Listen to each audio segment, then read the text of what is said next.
écoutez Europe 1, il est 9h30.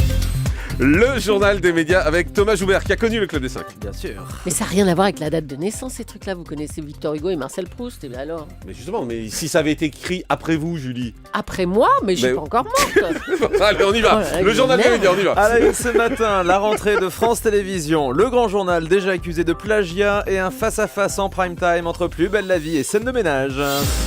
Allez, on commence avec France Télévisions qui a présenté tous ses programmes de rentrée hier. Au total, 28 nouvelles émissions, 18 nouvelles séries et 15 nouveaux visages sur toutes les antennes du groupe, le tout dans une logique d'économie. France Télé a l'ambition de faire mieux avec moins, comme l'explique Rémi Fimelin, le président de France Télévisions, au micro d'Europe 1.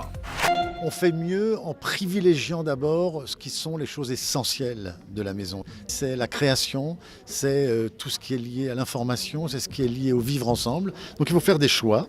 Et ensuite, il faut se débrouiller, ce que nous faisons actuellement, pour faire des économies dans tous les secteurs d'abord de gestion de la maison, et nous le faisons maintenant depuis plus d'1 an, et de faire en sorte ensuite que sur les moyens qu'on met sur des programmes, ça soit mesuré au plus près, avec souvent des baisses de prix.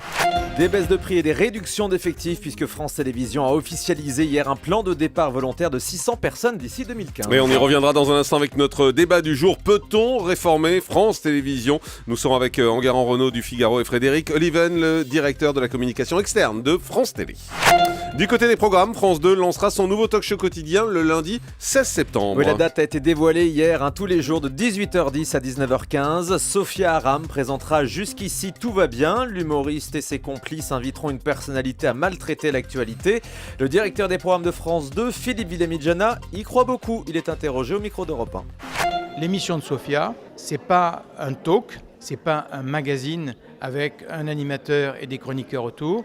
On l'a construit comme un show, comme un spectacle. C'est pour ça qu'on a pris un metteur en scène pour nous aider à la construire dans sa forme et une équipe rédactionnelle pour la construire sur le fond. Ce sera une succession de moments différents avec des invités, avec de l'image, et on en veut faire un spectacle et certainement pas le énième talk ou magazine comme on voit sur les autres chaînes.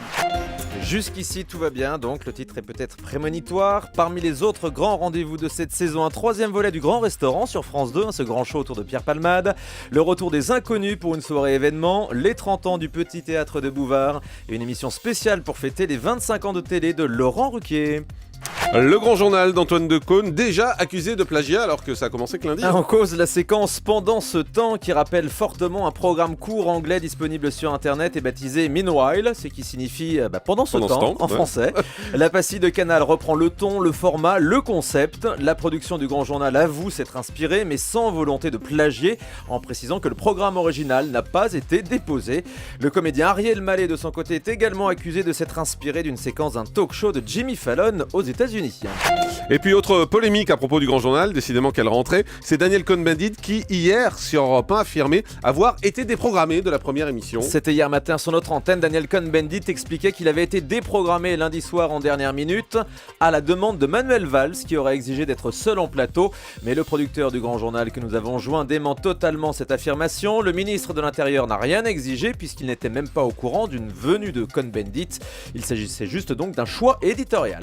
Et toujours à propos du Grand Journal, Antoine Decaune débrief ses premiers pas. Invité hier du Buzz TV Magazine, l'animateur a reconnu qu'il y avait encore plein de choses à changer.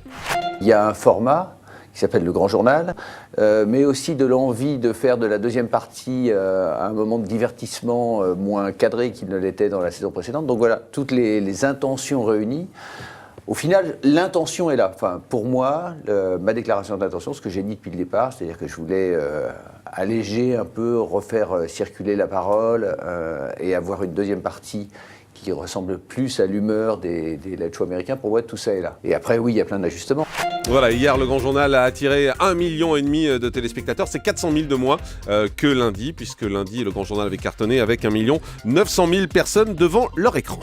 Le prochain prime time de Plus belle la vie sera programmé face à Scène de ménage. Oui, les deux programmes s'affrontent quotidiennement à 20h10 et ils se retrouveront également face à face le mardi 17 septembre. septembre en prime time. Ce sont les hasards de la programmation.